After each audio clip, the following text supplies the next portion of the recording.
Hello Ram Ram બધાને. આજે અમે બનાવશું મંચાવશું.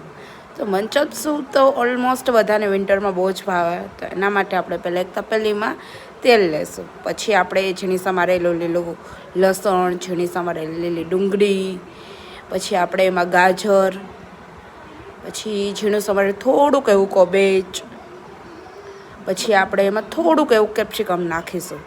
ત્યારબાદ સ્વાદ માટે આપણે આદુને ખમણીને નાખીશું. પછી એને આપણે હળવા હાથે તેલમાં સાતડવા દેશું 1 થી 2 મિનિટ માટે. પછી આપણે એમાં સ્વાદ મુજબ મીઠું, પછી આપણે મરી લેશું, જેને ખાંડીને મેં નાખેલા છે જેથી તીખાશ સારી આવે.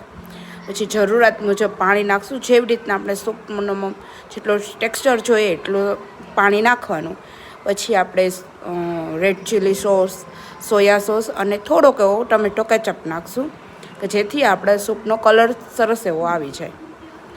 ત્યારબાદ આપણે એને ઉકળવા દઈશું. પછી એક વાટકીમાં આપણે કોર્નફ્લોર લેશું ને એમાં થોડુંક પાણી ઉમેરીને એને એક મિશ્રણ જેવું રેડી કરીને આ સૂપમાં નાખી દઈશું. પછી એને 3 થી 4 મિનિટ તે જ આંચ ઉપર થવા દઈશું. પછી આપણે એને ગરમા ગરમ, મેં તો ફ્રાઈડ રાઈસ બનાવ્યા છે અને એની સાથે આપણે સૂપ એન્જોય કરશું. Thank you for watching. Please subscribe.